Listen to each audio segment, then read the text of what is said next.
수험생 여러분 안녕하십니까? 오소방 원격학원에서 소방학개론 강의를 담당하는 이종호라고 합니다. 자, 이번 시간에 저희 이제 물적 조건 나머지 한번 또 보도록 하겠습니다. 자, 우리가 물리적 조건에 방금 했던 게 이제 연소범위라는 걸 했고요. 그죠? 이제는 화학 양론 조성비. 자, 이것도 물리적 조건이에요. 그러니까 물리적 조건은 결국 양적인 조건이죠. 그럼 이건 뭐에 대한 양에 대한 조건이냐면 똑같아요. 이게 얼마나 적절히 있는지를 보는 거거든요. 아셨죠? 그래서 우리가 화학양론 조성비는 영어로 얘기를 합니다. 이렇게. 그래서 가연성 기체와 공기 중에 산소가 과부족 없이가 뭐예요? 과하지도 않고 부족하지도 않고. 그죠? 과하지도 않고 부족함이 없이, 그죠? 과하지도 않고 부족함도 없이 연소 반응을 완결을 시킨답니다. 완벽하게 끝낸대요. 그죠? 이 농도를 우리가 뭐라고 한대? 화학 양론 조성비라고 얘기한답니다. 완결시킨대요. 그러니까 공기도 적절하고 가스도 적절하고. 그죠? 그래서 공기도 적절하고 가스도 적절할 때 그 농도를 완벽하게 연소를 끝낼 수 있는 농도를 CST라고 얘기하고 요 부분에서 얘가 나타난다고요.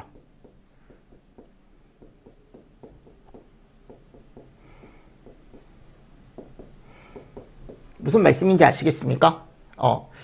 그래서 화학양론 조성비일 때 최소 발화 에너지, 이게 뒤에서 배워요. 바로 뒤에서 배우니까 MI라는 게 있습니다. 또는 우리가 앞에서 배웠던 얘하고 똑같은 개념이다 라고 생각하시면 됩니다. 무슨 에너지? 활성화 에너지와 똑같은 개념이다 라고 보시면 돼요. 그래서 MI 활성화 에너지가 뭐가 된대요? 최소가 된대, 최소. 그러니까 진짜 조그마한 에너지에도 쉽게 발화가 되는 거죠. 맞죠? 그리고 불완전 연소보다는 무슨 연소를 한대요? 그래, 완전 연소를 한대. 완전 연소를 한대. 그래서 발열량과 발열 속도가 뭐가 된대요? 최대가 된대, 최대. 왜냐면 얘가 너무 이제 끝내주게 섞여 있다 보니까 내가 조그마한 에너지만 주더라도 정말 쉽게 발화가 되고 그 발화가 됐을 때 거기서 나오는 에너지도 엄청나게 큰 에너지가 나오는 거죠. 그쵸? 그리고 불완전 연소보다는 당연히 완전 연소 쪽으로 갈 거고. 그래서 우리가 화학 양론 조성비라는 걸 통해서 연소 범위를 따로 구할 수가 있는데, 아니 선생님 그러면 CST를 줍니까? 아니요, 안 주는 경우도 있습니다. 그럼 어떻게 구합니까? 요 위에 식이 나와 있죠. CST는 연연공이에요, 연연공.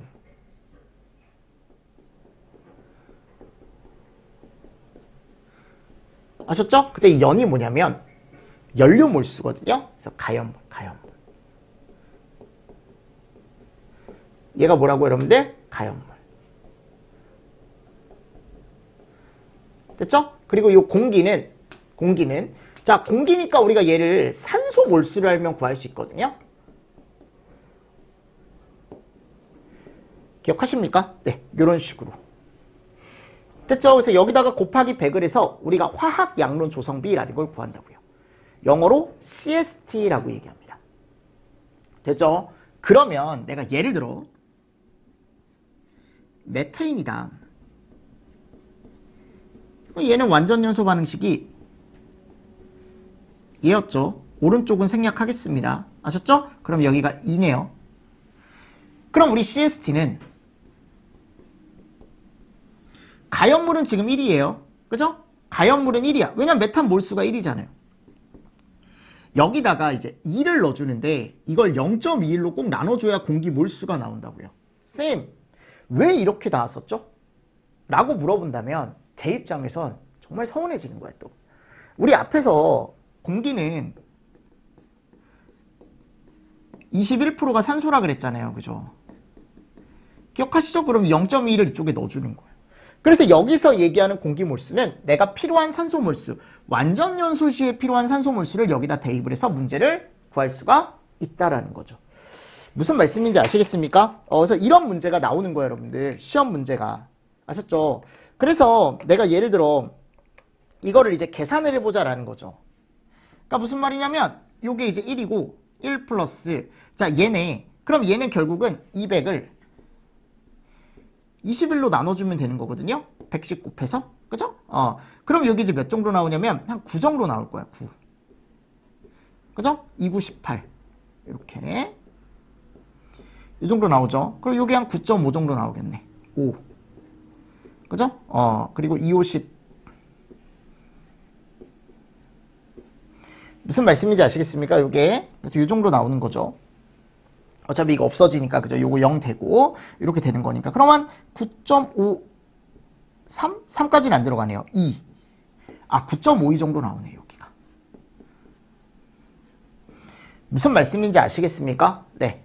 이렇게 해서, 여기가 위에가 그럼 곱하기 100이니까, 100이 되는 거고, 요 정도가 되는 거죠. 맞죠? 그러면 얘를 이제 계산을 하는 거죠. 그죠? 10.52를 나눠주는 거죠, 여러분들이. 한번 나눠보십시오. 그럼 요게 대략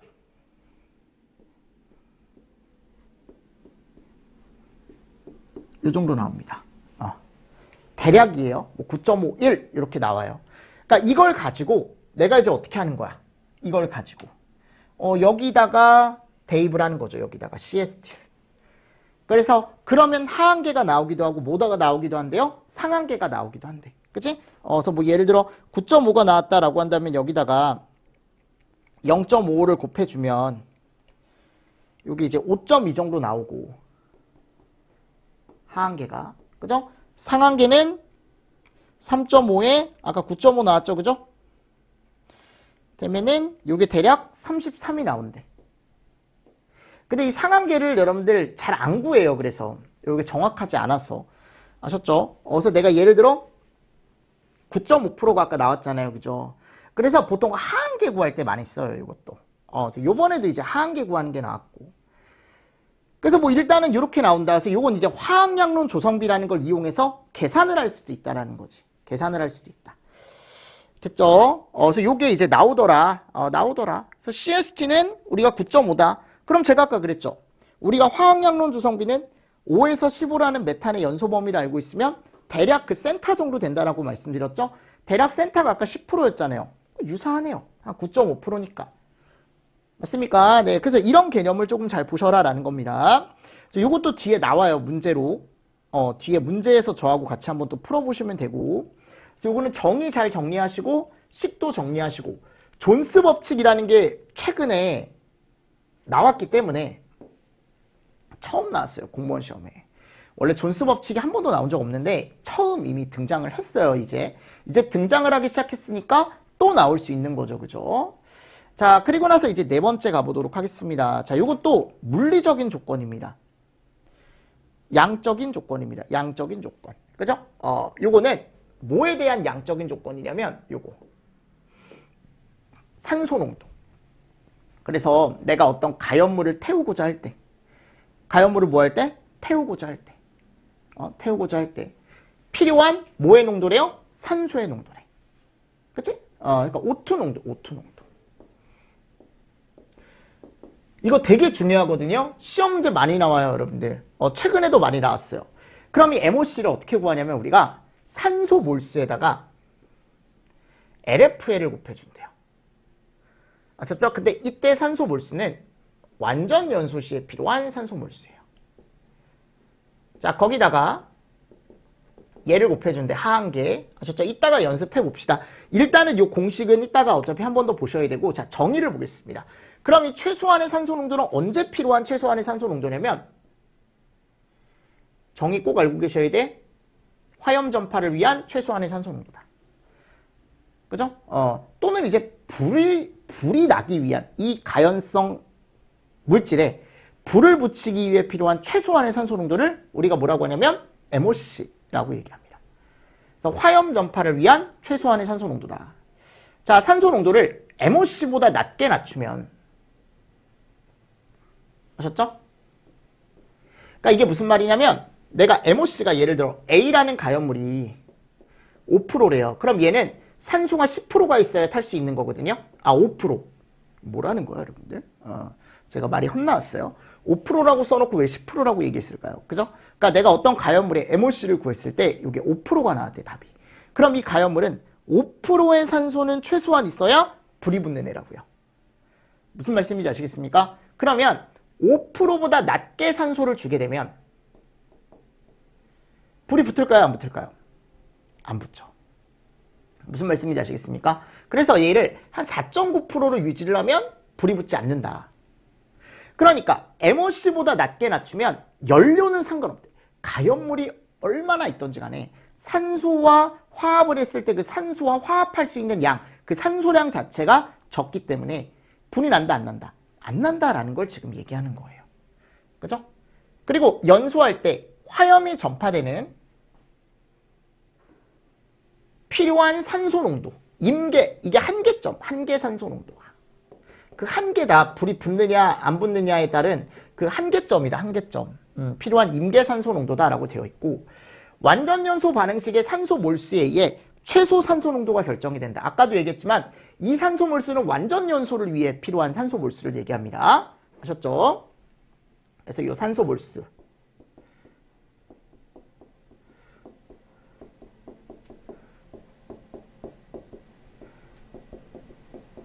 그래서 우리가 앞에서 얘기를 했을 때 얘네들은 몇이 필요하다 그랬어요? 2, 3.5, 5, 6.5. 맞습니까? 자, 그리고 메틸알코올과 에틸알코올도 요게 정해져 있다 그랬죠.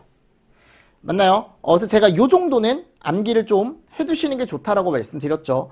그래서 앞쪽에 갔을 때 대표적인 완전연소 반응식에 가보면 메틸알코올 같은 경우도 완전연소 시에 필요한 산소 몰수가 있었고, 에틸알코올도 완전연소 시에 필요한 산소 몰수가 있었죠. 그래서 요게 이제 1.5였고 요게 3이었다고요.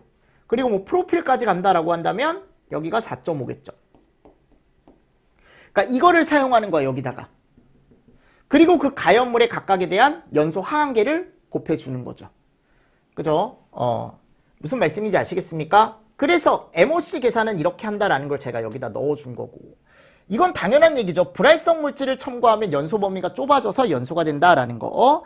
이런 것도 연소 범위를 좁혀서 연소한다, 연소가 될 수 있다라는 것도 같이 한번 읽어보시고 넘어가 주시면 되겠죠. 맞나요? 자, 그리고 나서 이제 다음에 가보면 참고 여러 가지 산소 농도. 그러니까 이게 산소 농도가 제가 물적 조건이라고 제가 말씀드렸잖아요. 근데 이 물적 조건인데 물적 조건 중에 산소 농도를 표현하는 조건들이 여러 가지가 있다고. 이런 값들이 여러 가지가 있다고요. 그럼 산소 농도 중에 시험제 가장 많이 나오는 건 MOC예요. MOC밖에 안 나왔었어. 근데 이제 시험 문제가 워낙 이상하게 나오다 보니까 여러 가지 산소를 표현하는 농도 방법이 여러 가지가 있습니다. 정의가. 그래서 이건 정의 정도 보세요. 그래서 한계 산소지수 LOI라는 게 있습니다. 자, 아까 우리 MOC라는 건 일반적으로 우리가 가연물에서 얘기를 많이 하는 거고, 요 MOC도 가연물에서 얘기하는데 이런 가연물일 때만, 얘는 보통 섬유나 특히 플라스틱 요런데, 그러니까 보통은 고체죠. 고체를 태울 때 필요한 산소 농도를 표현할 때 LOI라는 걸 많이 표현한대요. 그래서 섬유류나 플라스틱이라고 되어 있죠, 그죠? 그래서 LOI는 산소 최적에다가 질소 최적. 그래서 산산질이라고 얘기하거든요. 산소, 질소. 얘의 최적을 계산을 해서, 그죠? 아래는 전체, 그리고 위에다가 산소 넣어주고 곱하기 100을 해서 LOI라는 걸 산출을 한대요. 근데 얘 이름을 우리가 한글로 한계산소지수라고 얘기하는데, 한계산소지수가 높다라는 것, 가연물이 탈 때 산소가 많이 필요하다. 그러면은 얘는 잘 타지 않는 걸 의미하고, 한계산소지수가 낮으면 가연물이 탈 때 산소가 적게 필요하다라는 의미고 잘 타는 것을 의미한대. 그래서 나중에 가보면 방염이라는 걸 배워요. 우리가 이 방염수지 같은 경우 법에서 가보면 방염 같은 경우는 LOI가 큰 물질을 사용해야죠. 왜냐하면 잘 타지 않는 거니까. 그래서 이렇게 방염에 대한 어떤 기준을 세울 때 이 LOI를 많이 사용을 해요. 방염수지라는 거에 대한 LOI 값을 선정을 할 때 이걸 큰 걸로 해야 되잖아요. 그 수치를 우리가 LOI라는 걸로 보통 표현을 한다고. 이게 방염 성능이 있다, 방염 성능이 없다를. 그래서 이런 것들은 나중에 여러분들 좀 더 자세하게 보시면 되고, 여러분들이 정의를 좀 잘 보시면 됩니다. 이거는. 자, 5B 산소 밸런스네요. 그럼 이거는 산소의 과부장량을 나타내는 지수래. 그래서 화학물질로부터 완전 연소 생성물인 CO2나 H2O를 만드는 데 필요한 그냥 산소 과부종량이다 라고 알고 계시면 됩니다. 그래서 이 산소 밸런스가 0에 가까울수록 폭발이 크고 연소가 잘 된다는 의미래요. 네, 지금은 그냥 이 정도 읽어보십시오. 산소 밸런스라는 개념이 있구나 라는 거 정도. 결국 근데 제일 중요한 건 MOC 하셨죠. 제일 중요한 건 MOC다. 자, 일단 이렇게 알고 계시면서 넘어가 주시면 좋을 것 같고, 자, 다음 최소 발화 에너지 MI입니다. MIE. MI는 활성화 에너지 또는 뭐라고 얘기한대요? 점화 에너지라고 얘기한답니다. 같은 얘기예요. 그러니까 MI, 활성화 에너지, 점화 에너지 다 똑같은 얘기고, 얘는 어떤 양적인 조건이 아니고 무슨 조건이래요? 에너지에 대한 조건이래. 시험 문제 잘 나오죠. 이 공식은 굳이 보실 필요 없습니다. 이게 전기 쪽에서 우리가 컨덴서 용량 페러라는 걸 가지고 와서 또 구해야 되는데 굳이 이렇게까지 보실 필요 없고, 우리는 최소 발화 에너지의 정의는 꼭 보셔야죠. 가연성 가스 및 공기와 혼합가스를 점화원으로 발화했을 때 필요한 최소한의 에너지다. 그럼 여기서 활성화 에너지가 내가 같다라고 했지만 약간은 다른 개념은, 활성화 에너지는 혼합가스만을 얘기하진 않습니다. 아셨죠? 그냥 어떤 가연물의 화학반응 시, 그러니까 그냥 가연물이라고 하지 말고 물질이라고 하셔도 되고요. 하여튼 어떤 물질 가연물을 화학반응 시 필요한 최소한의 에너지를 우리가 활성화 에너지라고 얘기합니다. 아셨죠? 어떤 가연물을 내가 화학 반응을 시킬 때, 그런 그 화학 반응이라는 건 우리가 대표적으로 뭐를 얘기하고? 연소 반응이라는 걸 얘기하고. 그죠? 그래서 활성화 에너지가 작으면 제가 잘 타는 애라 그랬죠. 근데 이건 모든 가연물, 그러니까 이거는 약간 구분이 없는 거죠. 근데 얘는 뭐라고 되어 있습니까? 가스만이죠. 가스만. 즉, 요 기체. 가연성 혼합기만 얘기하는 거죠. 그러니까 오히려 연소 쪽에는 얘가 더 가까운 거죠. 그죠? 우리가 연소에서 얘기하는 활성화 에너지가 결국 최소 발화 에너지가 되는 거야. 비슷한 겁니다. 근데 활성화 에너지가 조금 더 큰 개념이지. 모든 물질을 가지고 얘기하는 거고, 우리가 여기서 얘기하는 MI는 가스만을 한정해서 얘기를 하는 거다. 그래서 혼합가스를 점화원으로 점화 시에 발화를 할 때 필요한 최소한의 에너지를 우리가 MI라고 얘기한다고요. 아셨죠? 근데 이 MI가 지금 거기 밑에 가보면 요 영향 요인 있죠. 요게 시험 문제가 잘 나옵니다. 아셨죠? 많이 나왔습니다. 이미. 그럼 여기 뭐라고 나와 있냐면, 최소 발화 에너지는 물질의 종류, 가연물의 종류, 그죠? 그러니까 결국 이 가스 종류, 잘 타는 애가 있고 잘 타지 않는 애가 있겠죠. 또 이 혼합기의 온도, 영향을 주겠죠. 또 압력이나 농도 조건에 따라 변할 수밖에 없겠죠. 그래서 어떻게 변하느냐라는 거야. 그럼 잘 보십시오. 얘가 결국 기체니까 우리는 분자의 충돌을 가지고 생각을 하셔야 되는데, 온도가 상승하면, 온도가 상승했대요. 그러면 안쪽에 있던 기체들이 미친 듯이 움직이기 시작하거든요. 그럼 미친 듯이 움직이면서 주변의 기체와 어떻게 돼요? 부딪히죠. 부딪히게 되면은 MI는 어떻게 될까요? 작아지죠. 무슨 말씀인지 아시겠습니까? 그래서 온도가 상승을 했다라는 건 그만큼 운동이 빨라졌다라는 거고, 운동이 빨라졌다라는 건 MI 값은 어떻게 된다? 작아진다라는 걸 의미한다고. 운동이 빨라졌으니까 MI가 작아진다 그랬죠? 그럼 운동이 빨라졌다라는 건 그만큼 얘네들끼리의 충돌이 많아진다라는 거니까 조그만 에너지에도 불이 붙는다라는 거죠. 그죠? 그래서 온도 조건 잘 생각해 보시면 이해하기 쉬울 거예요. 압력이 상승했다, 내가 누르는 거죠. 그럼 기체와 기체 간의 거리가 짧아져요. 그럼 자기들끼리 또 충돌하기가 쉬워지겠죠? MI는 작아지죠. 무슨 말씀인지 아시겠습니까? 진짜 아는 거 맞아요, 여러분들? 아는 거 맞지? 나 믿고 갑니다. 자, 농도가 높대요. 그럼 내가 10개 있는 걸 20개로 늘린 거야.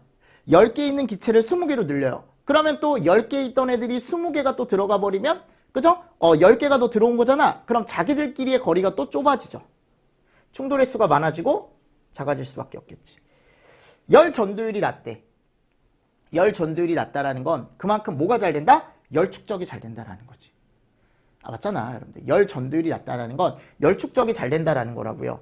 그러면 그만큼 안쪽에 열이 많이 쌓이니까 MI는 어떻게 된다? 작아진다. 됐죠? 됐죠? 오케이. 자, 연소 속도가 커지면 MI 값은 작아질 때. 연소 속도가 빠르다라는 건 그만큼 타는 속도가 빠르다라는 거죠. 이따가 저하고 할 거예요. 그죠? 그럼 MI 값은 작아지겠죠. MI 값이 작아진다라는 건 그만큼 어떻다라는 거야? 빨리 불이 붙는다라는 겁니다. 가연성 가스가 CST 농도에 있을 때 MI 값은 최저가 된다. 가장 낮은 에너지, 내가 조그만 에너지에도 불을 붙일 수 있다. 자, 이제 8번째 보겠습니다. 불활성 기체가 첨가되면 MI는 커진대요. 그만큼 불이 붙기 쉽지 않은 거죠. 얘가 첨가가 되면. 그죠? 그리고 자, 봐봐 여러분들. 난류의 강도가 커졌대요. 이게 여러분들 뭐를 알고 계셔야 되냐면 난류 강도가 커지면 난류 강도가 커졌다라는 건 이건 MI에서 한정 조건이에요, 여러분들. 난류 강도가 커졌다라는 건 뭐가 심해진다라는 거냐면 옆으로 열이 빠져나가는 열 방산이 심해진다라는 거거든요. 아셨죠? 바깥쪽으로 빠져나가는 열의 방산이 심해진다라는 거예요. 그러면 내가 조그만 에너지에 불을 붙일 수 있는 게 아니고 어떻게 되는 거야? 얘가 많은 에너지로 인해서 불이 붙을 수 있게 되는 거죠. 그죠? 그러니까 열이 옆으로 흩어지는 열이 되게 많다라고 생각하시면 돼. 그러니까 열 손실이 되게 크다라고 생각하시면 돼. 난류의 강도는.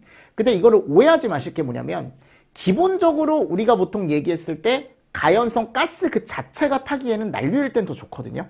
근데 이제 걔가 이제 온도가 올랐을 때 그 온도가 적절하게 올라야만 거기에 이제 불이 붙는데 그게 이제 온도가 적절하게 오르기 전에 난류가 너무 심하면 그 열이 옆으로 다 흩어져 나간대. 그래서 MI가 증가한대요. 그래서 이런 개념도 있습니다, 여러분들. 그래서 요거 하나 알고 계시고, 그리고 소염거리라는 게 있습니다. 소염거리. 소염거리는 뭐냐면 나중에 이제 배우는데 우리가 불꽃이 있을 때 그 불꽃을 더 이상 낼 수 없는 간극과 간극간의 거리라는 게 있거든요. 여기 뒤에 나와요, 여러분들, 나중에. 그래서 그 거리 안에서는 불꽃이 날 수가 없다 해가지고 요 소염거리라는 걸 얘기해요. 그래서 그 소염거리는 불꽃을 내가 볼 수 없는 거리를 얘기합니다. 그 불꽃이 볼 수 없는 거리 내에서는 MI가 최대가 된다라는 거니까 그만큼 불을 붙이기가 쉽지가 않다라는 거. 아셨죠? 그러니까 이런 것들, 요 커진다, 최대가 된다, 이런 것들 조금 특이하게 좀 보시면 좋아요. 아셨죠? 그래서 소염거리라는 거는 우리가 불꽃이 보일 수 없는 거리라고요. 소염이니까 불꽃이 소멸되는 거리니까. 그래서 요 안에서 MI 값은 최대가 되는 거야. 아셨죠? 그리고 난류의 강도가 커졌다라는 건 옆으로 흩어지는 열이 많다라고 해가지고 요게 이제 MI 값이 점점 어떻게 된다? 커진다. 난류의 강도가 커지면 커질수록. 아셨죠? 그냥 흩어지는 열이 많다라고 생각하시면 돼요. 내부에 축적되는 열보다. 이런 것도 같이 보시면서 넘어가 주시면 좋을 것 같습니다. 됐죠? 알고 계시면 좋을 것 같습니다. 자, 그리고 6번 연소 속도입니다. 연소 속도. 자, 요거는 가연물 자체가 뭐 하는 속도? 연소하는 속도겠죠. 그죠? 가연물 자체가 연소하는 속도다. 그래서 우리가 연소 속도라는 걸 볼 때 그냥 가연물이 이렇게 있으면 여기 불이 붙잖아요. 그럼 이 가연성 혼합기가 만일 나왔다라고 한다면 얘가 위로 상승하겠죠. 그래서 요 화염이 위쪽으로, 여러분들 이 미연소 혼합가스라는 게 뭐냐면 아직은 타지 않은 가스거든요. 근데 이 아직 타지 않은 가스가 위쪽으로 여러분들 상승을 하는데 걔를 타고 위쪽으로 불꽃이 위로 올라가는 속도. 그러니까 결국 이 가연물이 타는 속도를 우리가 뭐라고 하냐면 연소 속도라고 얘기합니다. 아셨죠? 그래서 연소시 화염이 미연소 혼합가스에 대해서 위쪽으로 태우면서 올라가는 속도를 우리가 연소 속도라고 얘기하고, 그러니까 결국은 이 연소 속도는 그냥 이 가연물 자체가 타는 속도예요. 근데 우리가 보통 수직으로 이동하는 속도라고 얘기한다고. 왜냐하면 뜨거운 미연소 혼합가스는 위쪽으로 올라가는 게 있을 거니까 그 위쪽으로 타고 올라가는 속도. 결국 이 가연물 자체가 줄어드는 속도를 우리가 연소 속도라고 얘기합니다. 그래서 단위 시간에 어떤 시간당, 면적당 혼합가스가 얼마나 나오냐. 시간당, 그죠? 면적당, 거기서 이제 가연성 혼합가스가 얼마나 나오는지를 우리가 연소 속도라고 표현하고, 화재가 났을 때 시간당 소비되는 고체나 액체 질량. 그러니까 내가 예를 들어 플라스틱 이렇게 있으면 플라스틱이 타잖아요. 플라스틱이 타면 요 플라스틱이 타서 없어지는 속도가 있을 거 아니야. 맞잖아요, 여러분들. 그렇잖아요. 내가 연소 속도가 빠르다라는 건 이게 없어지는 게 엄청 빨리 없어지는 거거든요. 왜냐면 고체가 액체가 되고 액체가 기체가 돼서 날아가 버리거든. 그 소비되는 고체 및 액체의 질량을 얘기하기도 한대요. 그리고 연소 속도는 화염 속도에서 미연소 가스의 전방 이동 속도로 표현이 가능하대. 또는 이거를 반대로 화염 속도는 연소 속도의 미연소 가스의 전방 이동 속도다라고 표현할 수도 있거든요.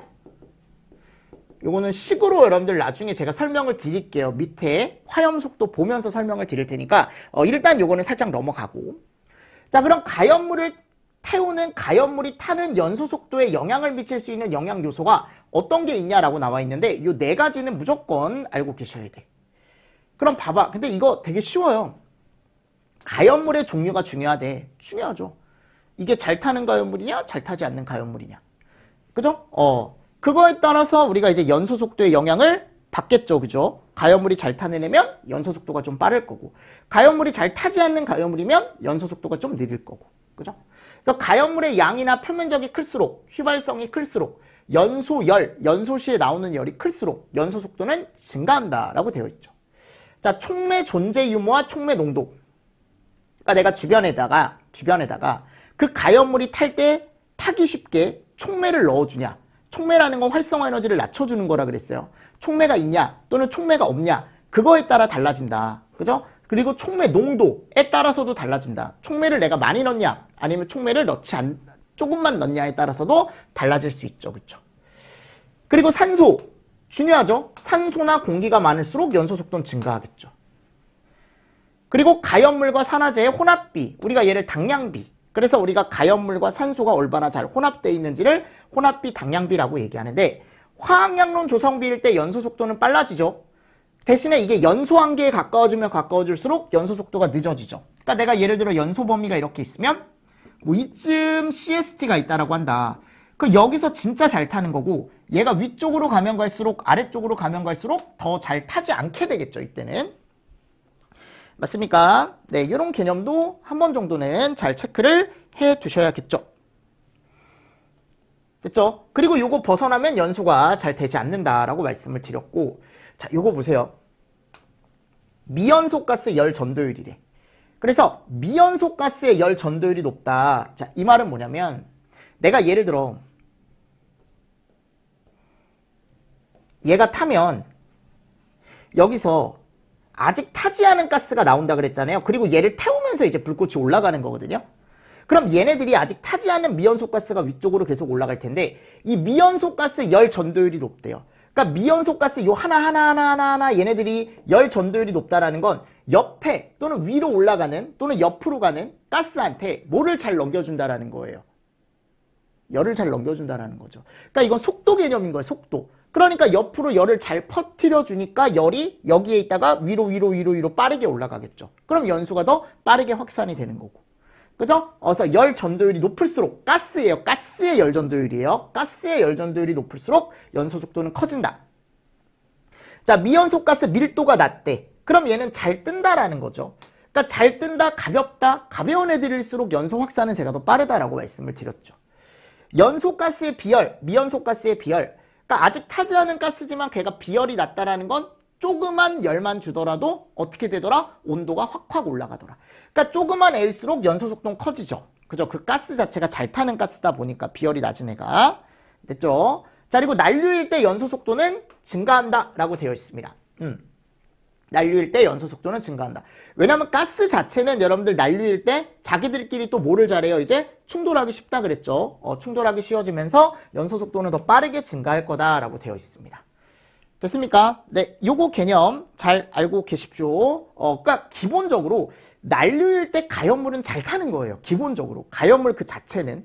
근데 이제 MI가 좀 특이한 거라고, 요게. 요것만 좀 특이한 거니까 요것만 잘 정리를 하시고, 나머지들은 대부분 뭐 위험성 면에서라던가 또는 이제 잘 타는 면에서라던가 이런 것들은 난류라는 게 나오면 대부분 다 빠르고 또는 더 잘 된다라고 생각하시면 돼요. 됐죠? 자, 그리고 나서 이제 뭐가 나와요? 화염 확산 속도라는 게 나오죠?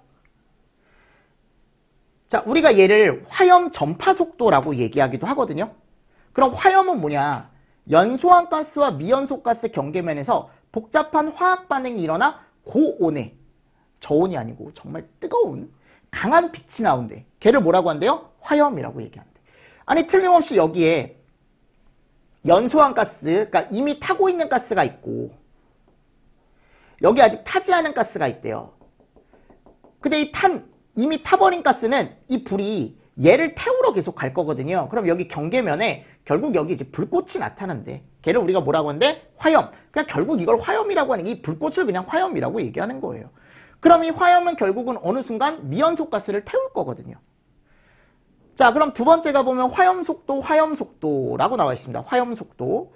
자, 화염속도는 우리가 또는 화염확산, 화염전파속도라고 얘기하는데 보세요. 공식 나와 있죠. 이 공식을 제가 설명을 드릴게요. 이제 자, 1번 보겠습니다. 일단 발화원에서 발생한 화염이 혼합가스를 이동하는 현상을 또 화염전파라고 하고 화염이 전파해가는 속도를 화염속도라고 얘기한다. 화염면의 앞에 존재하고 있는 미연소가스는 이미 연소에 의하여 발생한 연소가스의 열 팽창 때문에 전방으로 밀려나므로 화염은 이동하고 있는 미연소가스 쪽을 전파해 나가게 된다라고 되어 있습니다. 그러니까 예를 들어 이거예요. 우리가 가연물이 이렇게 있으면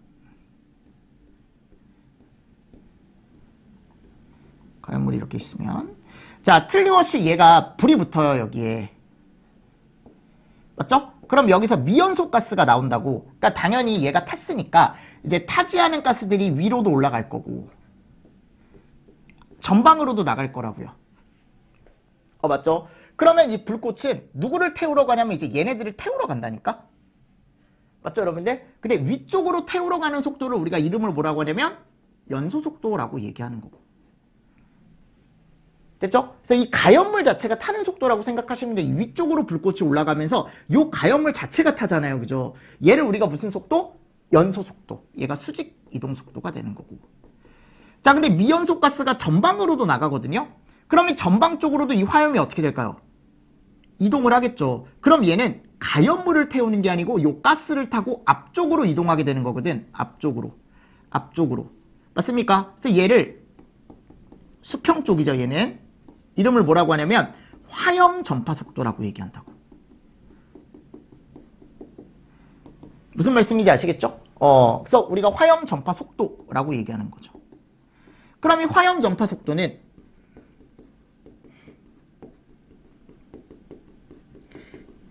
식으로 표현하면 자, 얘가 타는 속도도 중요해요. 화염 전파 속도에서 연소 속도에 자, 이게 옆으로 퍼지는 속도잖아요. 그죠? 그래서 뭐가 중요하냐면 얘가 중요합니다.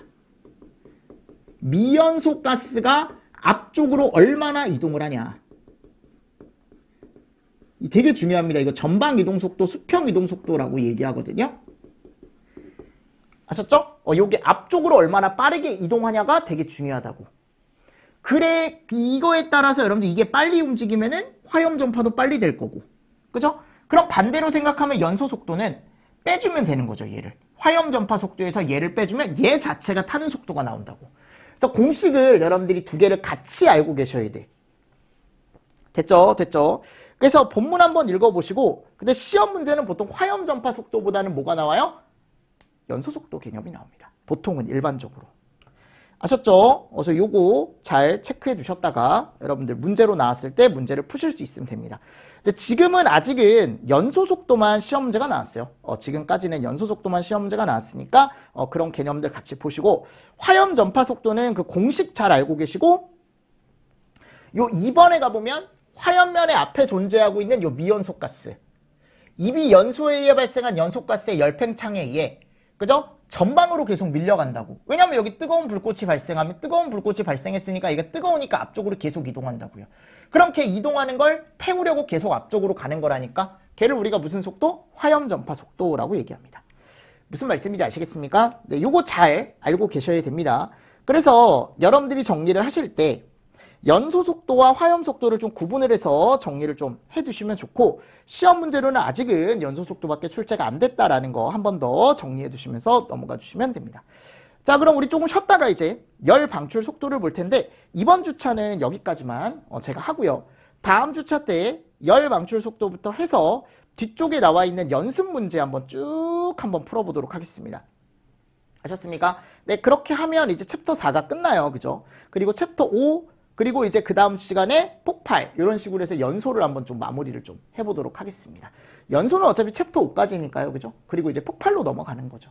됐죠? 네, 이번 시간도 여러분들 수고 많으셨습니다. 수고하셨습니다.